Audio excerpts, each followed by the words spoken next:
Hello, everyone. My name's Blair. I'm going to let a few more people join before we get started. The chat is live, so feel free to add anything if you need to.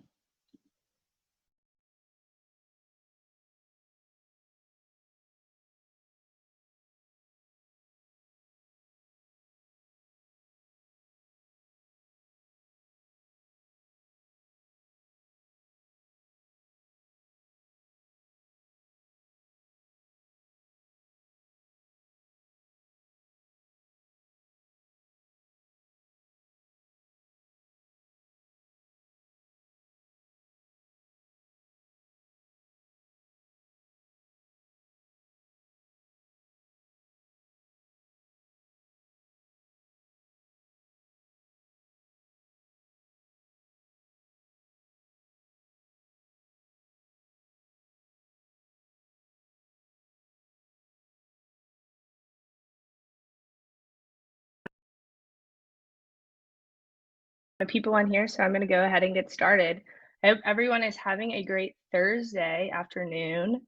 Like I said before, we're so excited to get our webinar series started off. My name is Blair. I'm the digital and social strategist here at Waywiser, and we're just so happy for y'all to be here today. Our series is getting kicked off with one of our own, Amy Chidester. Amy, do you want to come on as I kind of intro you? So Amy is the Director of Strategic Aging Initiatives at Waywiser. As a certified gerontologist, Amy has spent the last 20 years as a respected senior living executive managing many different levels of senior living. Amy is not new to the world of tech. She and her colleagues were published in the Journal of Gerontology and Geriatric Medicine for their study of the initiative that utilizes innovative ways to engage residents with dementia. As you can see, Amy is not new to the caregiving journey and is now on one of her own as a mom to her two beautiful children. And I'm going to let Amy take the stage. Introduction. I am extremely excited to be here today to kick off our monthly webinar series from our Trusted Advisor Network. If I've got friends out there that I haven't seen in a while, hello. Sorry, I can't see your faces, but I definitely know a warm hello and welcome to also new friends and our advisors and our Waywiser team who's out there. We want to get started, and I want to start us off with a video, very quick video.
Right.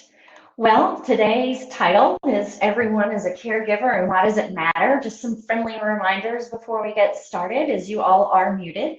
Feel free to type any questions that you may have in the chat box. We will answer any questions at the end of the presentation.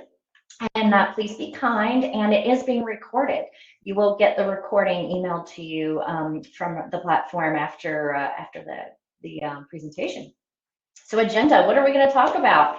So we're going to talk about identifying as a caregiver, determining the needs of who you're caring for. We're going to talk about Waywiser's Caregiving Smart List, the first version, and being prepared with your plan and frequently asked questions. Today is going to be very interactive, and I will be sending some polls to all of you and that you can answer during the presentation.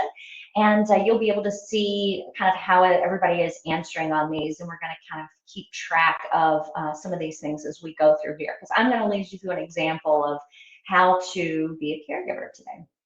So the first thing I'm going to do is to send you a poll for those of you kind of still joining in.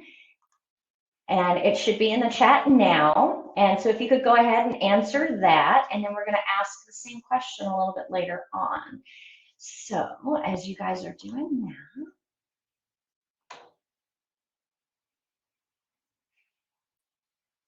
okay, we've got almost everybody, 88% of the audience is answered, and it's plateaued off there. So over half of you are caregiving today. And what is caregiving? So this is a quote. I couldn't pass up putting this in here. I absolutely love this. It says there's only 4 kinds of people in this world: those that have been caregivers, that are currently caregivers, that will be caregivers, and those who will need caregivers. And caregiving is completely universal. And the truth is that every single person is a caregiver. Research says that there's 43.5 million unpaid caregivers, 4.6 million paid caregivers, and that 60 million more will be expected because the baby boomers, the senior tsunami, will actually start to turn 80 years of age starting in the year 2030, which is the most common age where individuals start needing some more physical or mental help in their daily activities. So research says that, but every single one of us is a caregiver, and this is why. So why does it matter to us? A recent study found that $320 billion was 2020's estimated annual expenditures on long-term care. That is formal and informal, paid and unpaid caregivers. And only 59% of these expenditures were covered by the public sector. So insurance, Medicare, Medicaid, all of those types of assistance. And then $131.2 billion of this 320 was left over for you and I as caregivers to fund out of our own pockets. So there are, as far as this not being only just a challenge for the majority of us and our pocketbooks and wallets, but caregivers are negatively affected by many, many, many different things. And some of the 3 top, I'm not going to read all of these to you, but the financial hardships, 45% of caregivers have some form of negative financial impact in caring for loved ones. 90% of caregivers, they don't seek resources until they self-identify. That means that they sit down and say what we're saying today is that I am a caregiver. 3 times more likely, caregivers are likely to have suicidal ideations than people who are not caregiving. So self-identification is extremely important. And so I just want everybody to get up and say, hello, today I'm recognizing I am a caregiver.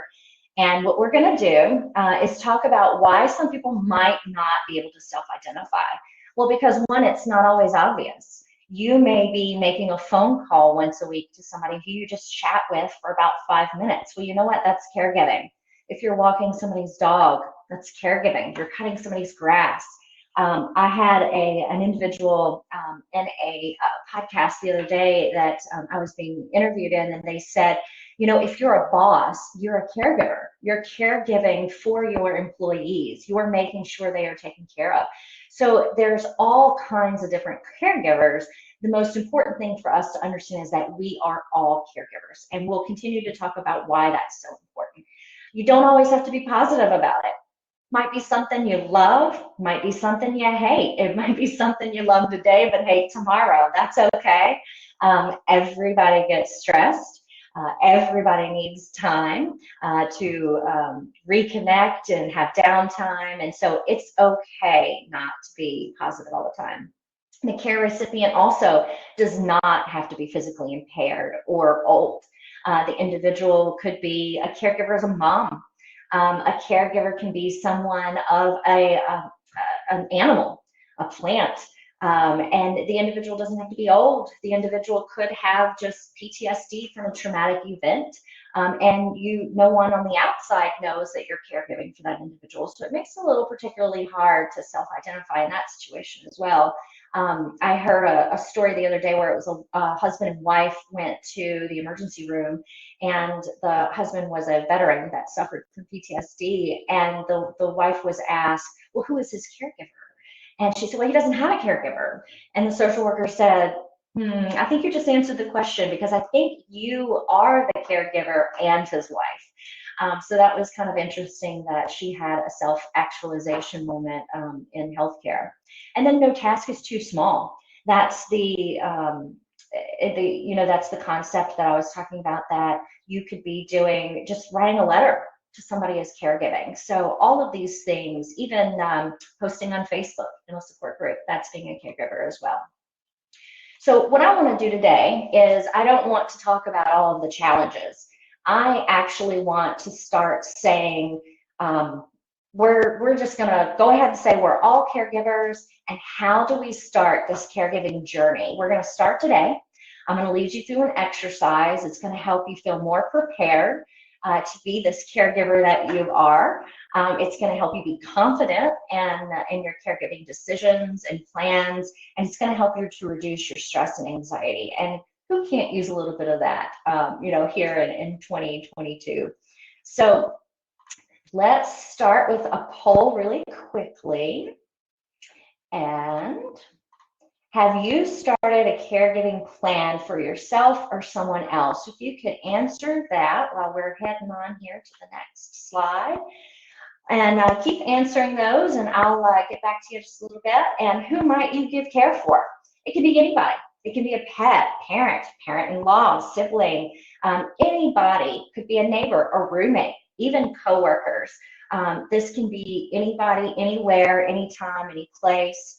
About 50-50. It went a little bit more on the 52 side with the poll, that people are feeling like they've got a plan, and some are kind of saying, hey, I don't. So let's take a look at that. Let's fix that. The first thing we're going to start off with, after identifying who it is that you're going to be caring for. So in this exercise, each time you do this exercise, you're going to only do it for one person at a time. And the reason I say that is because if you do multiple people, you're going to get way too confused. Everything is about one person at a time. Even if you're caring for parents, or you think in 5 to 10 years, I'm going to be caring for my mom or dad, mom and dad, think about their plans individually. So each person needs their own separate plan. So the way that I prefer to start off a caregiving plan is through determining the need. And I broke it down into ADLs and IADLs. And what these are, ADLs are activities of daily living. They're the things that we do to ourselves that are required just about every day in our normal lives. And then instrumental activities of daily living are all of these events over here that are listed that are required to kind of live independently, which are your managing finances, transportation to and from appointments, meal prep. Communication's a big one. Can you dial 911 if you're in an emergency situation? Do you know to get out of the house if there is a fire? House cleaning, maintenance, and medication. So these are all the things that are around the core ADLs, right? So any of these things that people need, a caregiver can help provide. And so that's kind of the way we want to start this. So you think of your person and say, it's my mom or my dad. And then you want to think about, what are the things that they have challenges with, and what are the things that they do well? And so sometimes it's good to kind of pick out what things that they have challenges with. Waywiser, the company that we are sponsoring the webinar today, our website is www.waywiser.life. We have on the website an interactive and free caregiving guide that myself and a team wrote, and it actually walks you through the step 2 electronically. You go in, you answer some questions, takes anywhere from 7 minutes, it could take 15 minutes. And then at the end of it, you'll get an emailed report that kind of gives you some suggestions and next steps.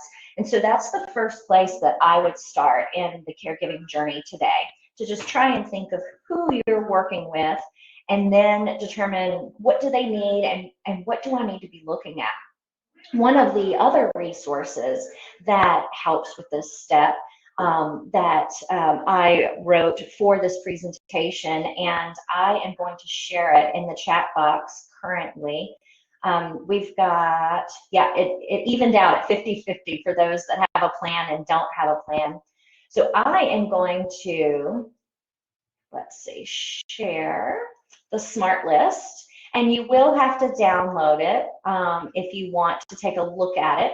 But in the smart list, I think you'll like it a lot. It's pretty, I put on the top, it's not all inclusive because I always think of something and add to it, but it's about, I think it was about 6 or 7 pages, and it's a checklist of just things to think about that you may need to gather documents or that you need to think about. And again, do a smart list for each individual that you're trying to make the plan for, because you don't want to get to thinking about too many different people. And even if you're working with a physician, you only work with one person at a time, right? They're not going to take your mom and dad at the same time. They're always going to be individual kind of care plans.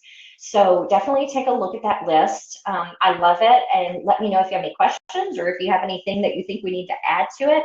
I took about 10 different resources. We're going to share those in the email also after the presentation for you all to have. The majority are governmental resources from either the CDC or the NIH. There's some from some caregiving organizations, AARP. I took all of that information, squished it into one document for you, because as we're all caregivers, we don't have the time to go and search and find 10 different lists. So we want to try to have one smart list for you, and that should be it. So take a look at that. And then how you take a look at that information is not only of, yes, I know they have it, but ask yourself, if something were to happen to that person, whether it's mentally, or it could be that they suffer from a traumatic incident and have a mental illness, or that they've always struggled with a mental illness and it's exacerbated. It could be that they have a medical condition, a stroke, or hopefully not, knock on wood, passing away. Or if something happens to them, what would you need to know in order to take care of that person, or whom is financially and medically affected by that? So if you're thinking about your parents or your siblings, would they have families that you would also need to take care of, or children? A lot of parents can do this type of exercise to think about preparing documents and things for, and making a plan for your children, that if something was to happen to you. So you can absolutely do this exercise for yourself as well. So when do you think you will need this type of information? So the first thing I want you to think about after you've kind of got all of this stuff, or you start to gather all of this stuff, is that you're going to need a place to store it. Right now, lots of people do different things. I know that some of my colleagues use binders, some use Google Docs, some use just a computer file, some use handwritten notebooks. And we were kind of laughing and chatting in a meeting the other day about put documents in your freezer. We used to do that in rural Virginia when we needed DNRs back in the day. We needed a centralized location where everybody would go and look. And these are places where you want to make sure that it's easily accessible, because when you're in crisis, you don't want to say, oh my gosh, where was that information? I really needed mom's insurance card or her driver's license. Where is that information? So if you do a binder, I suggest you find a secure place that it stays all the time. And then the next piece of it is when it's updated, to make sure that it goes back into that secure place. It's going to be sensitive information, social security cards, social security numbers. It's going to be tax returns, things of that nature. It could be in just a filing cabinet, but know where it is and what you need, and be able to quickly grab it and go in an emergency, or in a situation where, we're heading to the emergency room and I know I'm going to need my book. Be creative. Make it pretty, make it fun, have all kinds of different things, different types of envelopes in it. You can go all out with these binders. I also suggest electronically. It is fantastic to use electronic types of ways, but make sure they are secure. And one of the things that Waywiser has been doing is actually building a mobile app that is accessible today and free for download and free for use today on Apple Store and Android. You can do it on tablets. There's a web version. And we are building an app where you can coordinate care today with your loved ones. And then our roadmap in the future, one of the things that, one of the features we are working on will be to assist you with this binder and this secure location. So stay tuned, keep an eye to our website for our updates. Check us out in the app to kind of understand the basic features that we've got available today. And then updating and sharing, this is a big part of what you can do today in our app that helps caregivers is organize what you've got. You can take pictures, you can text about it, you can send video about it, and keep it where you can easily update it so you can communicate to your care team to be able to go and do what you need to do to coordinate care for that individual with a shared calendar and then with an activity feed. And then you also want to determine like who you want to share plans with and how you want to manage that information. We use a philosophy of what's called the trusted circle. And the reason I want to mention this is because it's based on research. And if you go and you read lots of the research about caregiving, it states that in caregiving, it's important that you have a village.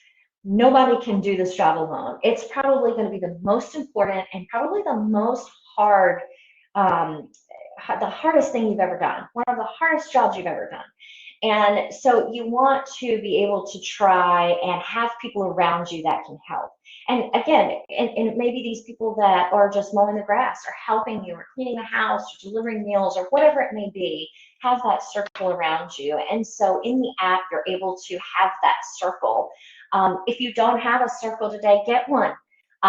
Go to support groups. Go to Facebook, go to Instagram, you can go into churches and other spiritual and faith venues to be able to get your circle, but go out there and find those individuals. Take a look at your daily routines of the individual who you care for. 9 times out of 10, you're going to find other people that are doing things with them, for them, and alongside of them. So just think hard about that situation and make sure that you're not alone in that. One of the resources that we've got, which has been a beautiful community, it's a little over 1,500 members today, is our caregiver support group on Facebook.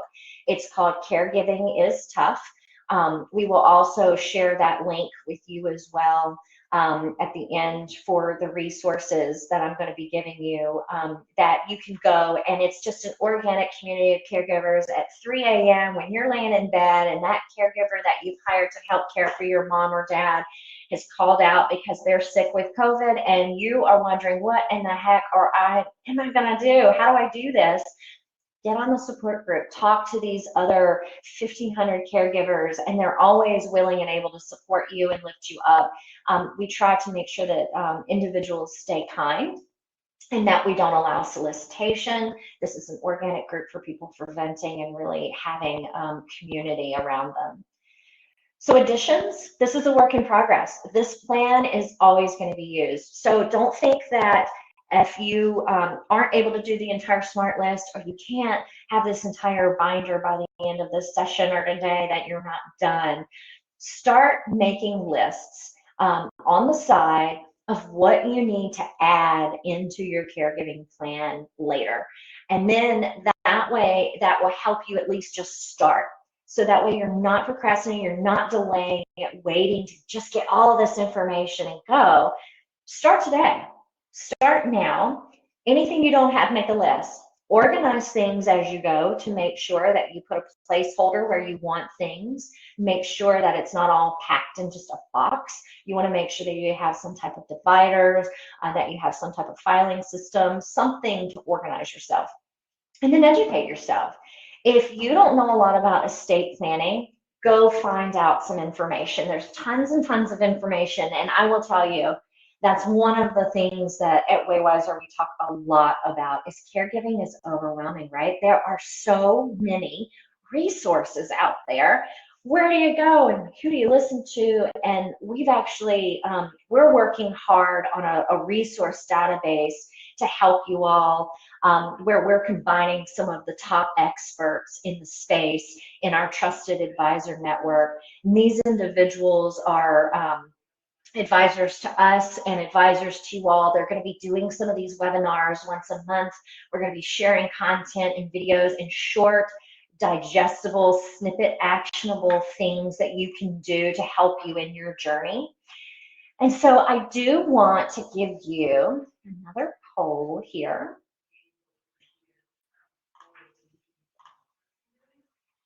And this is do you feel more prepared now for your caregiving journey? Do you feel that you know how to just start this caregiving journey that you might not have been able to start today?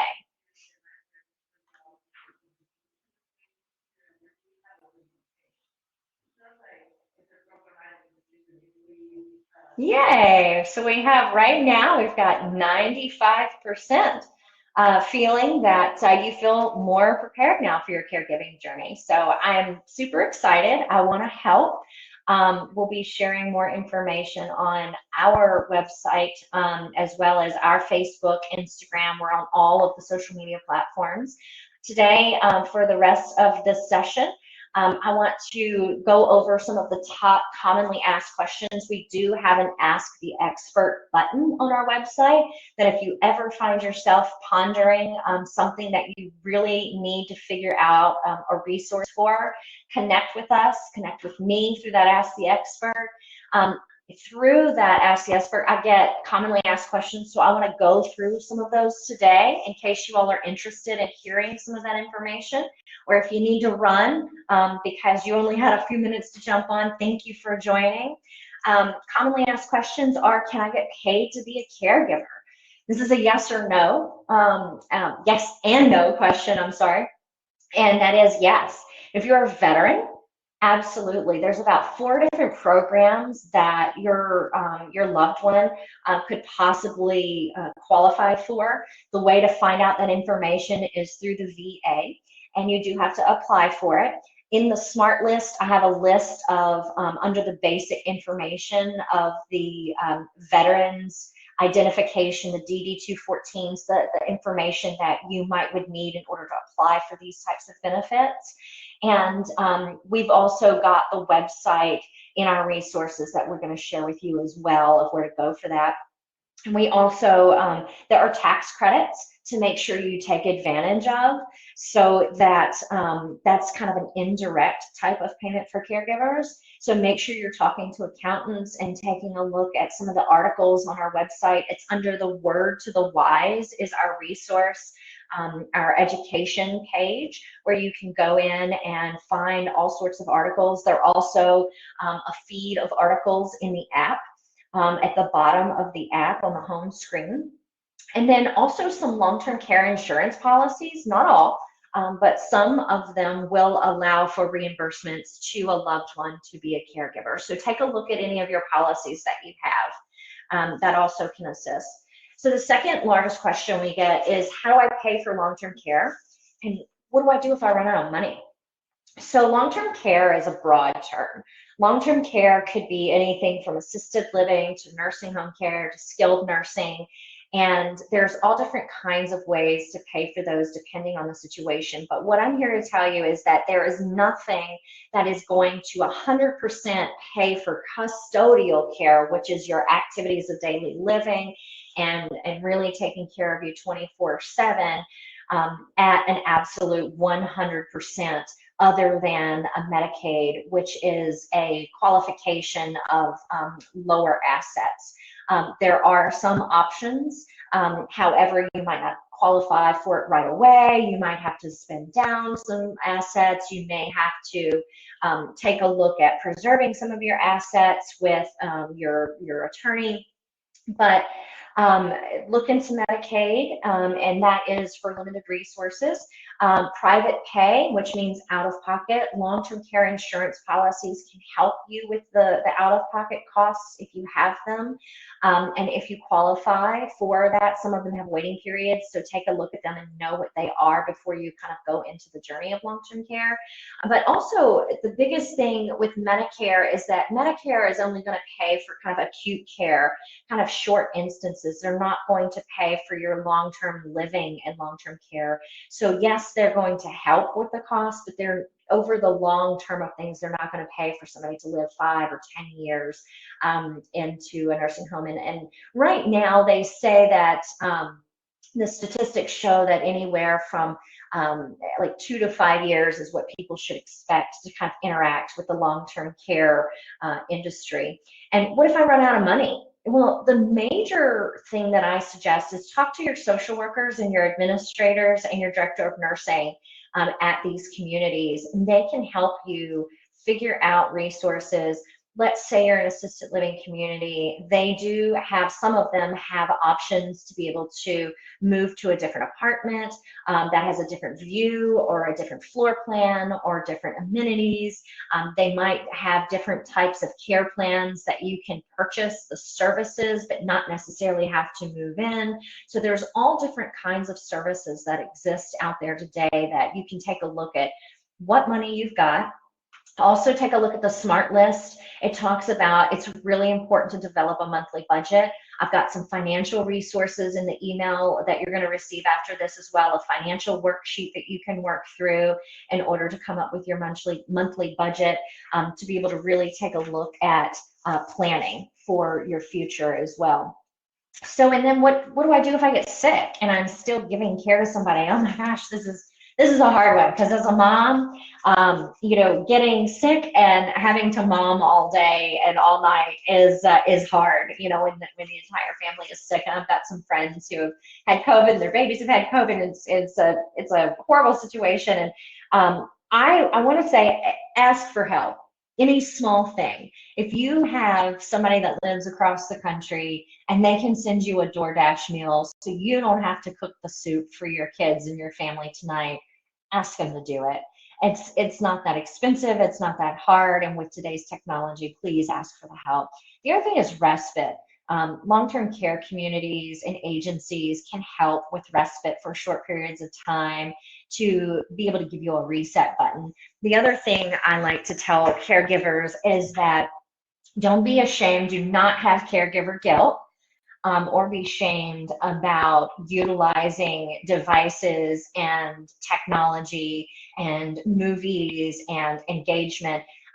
There are all kinds of virtual senior centers where people can get involved. There's all kinds of games people can play on computers. And even if it's a 10 minutes, let's say it's a phone call, FaceTime with your brother. And it would have mom sitting and talking for 10 minutes. It gives you a 10-minute break to go in the bathroom, cry it out, come back out, and restart your mission. So just, you know, keep in mind, self-care is extremely important. Get the 5 minutes when you can take it. And this is just something extremely interesting here that it was kind of funny and I wanted to share it with everybody. I asked several Facebook members and I said, if you had to describe caregiving in one word, how would you describe caregiving? And this was not only to caregiving groups, but this was just everyone on Facebook, and even fur mama and daddies of Facebook groups. And some of the words that came up, I just loved, and I had to just share this with you. I knew this was coming up, and I thought, you know, some of you can relate, if not to all of these, or at least one or two of them. So after this, here's some resources for you. The top is our link to the caregiving guide, which again, you can reach by just going to our website. The Facebook group site is here. Ask an Expert button. There's resources by state for caregivers here as well with AARP. Caring for a loved one with dementia. Tifa Snow, who is also one of our advisors, she is a very good expert in dementia, and this is her website. She has some videos and resources available. The AARP Family Caregiving Guide, I utilized that and incorporated some of that into the Smart List as well. So there's information about the Trusted Circle and how to make it, and there's all kinds of things for you. So stay connected. Here's a QR code. For those of you that may not know how to use a QR code, you know how to take a picture on your smartphone, you know how to use a QR code. Go to take that picture, and once you get the code up on your camera, it should say a little yellow button should pop up, and you should be able to touch it and connect right to us. So Blair's back. I want to thank you all for being here. I do have one more poll to do, and I want to ask you all again, are you a caregiver?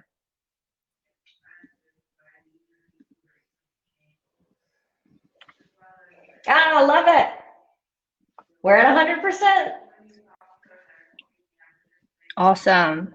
Still getting there. Good. Fantastic. Well, I hope this has been helpful. And if there's anything that we can do for caregivers, please let us know. So we now want to open up the floor to a Q&A. I see that there are some questions here in the chat. Like Amy said, this QR code has links to our social media, our Caregiving is Tough group, Ask an Expert, and even a link to download our app.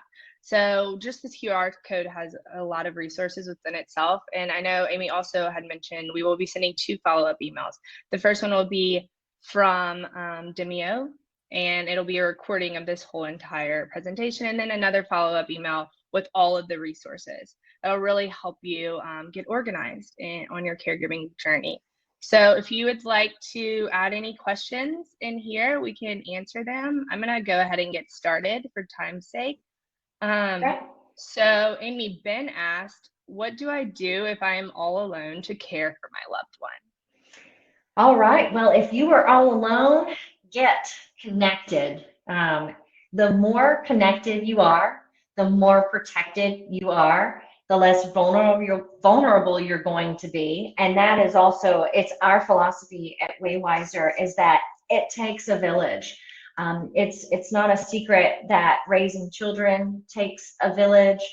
Caring for another human being absolutely takes a village. You need people there. And that's what society, we're going to have to get to a culture of caring for the caregivers in all ways. But go out there, find some support groups. We've got one started for you. And then also there's some grief websites, some grief support groups out there. Find the one that works for you, but go out and find your people. All right. Great answer, Amy. The next question is from Juliet. She asks, can anyone, no matter what age, use/benefit from Waywiser? Absolutely. I will say that our primary focus today is an individual caring for an older adult, meaning that we've taken the design considerations into play with different types of impairments, visual and hearing and things of that nature. Same thing with our website. However, it does not exclude anybody from any age of being able to use it to care. I know that the Trusted Circles there's many use cases for the Trusted Circle. And in the app, it's a way to stay connected and coordinate care. So if you have a Girl Scout troop and you want to coordinate and you've got a calendar, you could do that. It's something where you just want to stay connected and have the information in a secure private circle. And so you can do so through that app. We have some Waywiser users on this call. Lindsay kind of gave Excellent. her how she's using Waywiser for herself to coordinate care for her family. Next question, Ryan, he says, I'm not the primary caregiver for my aunt, but I want to help my cousins with her care. What are some ways I can help without intruding or getting in their way? Absolutely. Care packages are great. If you've got their mailing address, throw some chocolate in the mail. Nothing too small. You could also send anything, meals. Let's say they are into a particular hobby, or that the individual who they're caring for is into a particular hobby. Let's say they're into puzzles. Send a puzzle to help them have something new to engage with. Their adult coloring books are a huge hit right now as well. Super cheap, super easy, from an Amazon or Walmart or Target. There's all kinds of different ways that you can help without intruding. They don't like it, they can throw it away. I'm sure they won't. However, offering meals. I know one thing that is nice is when you have a friend say, hey, I know today's been really tough. You've been at the hospital all day. Don't worry, I'm going to DoorDash you some soup. And if you don't eat it tonight, throw it in the fridge and eat it tomorrow night. So there's a whole bunch of different ways you can help. So that looks like let's see. Yeah, that looks like all the questions. I'm sure you will all have other questions as you kind of let this webinar soak in. So like Amy said, if you scan this QR code or go on our website, we have the option to ask an expert. We have one more question that came in from Tiffany. Excellent. You mentioned that we need to care for ourselves as a caregiver. How do I deal with the guilt of not being there and taking care of myself? Absolutely. It's easier said than done, but don't have the guilt. There is a phenomenon called caregiver guilt and caregiver shame. You've heard of mom shaming, or there's saying how you should have done something, how you should have done it different, what the different type of decision you should have made. Everybody's going to have their own opinions, and just try to step away and thank people. Thank you for your opinion. I very much appreciate it. However, I know that as the caregiver, I am making the best decisions that I can do with the information that I've got. And I know mom very well. And I know that, I'm prepared, I'm making informed decisions, and I feel like I'm making the best decisions I can do. So feel confident, educate yourself, get resources, get help, and just know that you are the best person for that person. You are there, you're stepping up every day, and that's all they need. If you make a wrong decision, we all are going to make mistakes. Just move forward, try to move on, and just do not hold the guilt. Get some help with that. Get into the support groups. See a psychologist. Read about it. There are actual studies about it. And there's a lot of myths about it as well. There's multiple ways that it can happen that you don't even know you can kind of get into that rut. So just kind of be aware of it and know that you should just not feel guilty. Everybody has to take care of themselves too. Thanks, Amy. So we're going to conclude. So like I said, this QR code has a bunch of different resources. If you do have any questions after this, we have the Ask an Expert button on our website, and also there's a link to it in this QR code. You'll be receiving 2 emails from us, which will also have more resources. And please stay connected. We're going to be doing a webinar series all of 2022 with a lot of great speakers. If it's focusing on your mental health, if it's kind of getting the aspects from people in the caregiving world, we're just trying to make it easier for you all and help, because we know that caregiving can be something that is so stressful. So when you have a good team behind you, it's really a game changer on that. So stay connected, and we hope to see you all in the future. And you're all caregivers. Bye, everyone.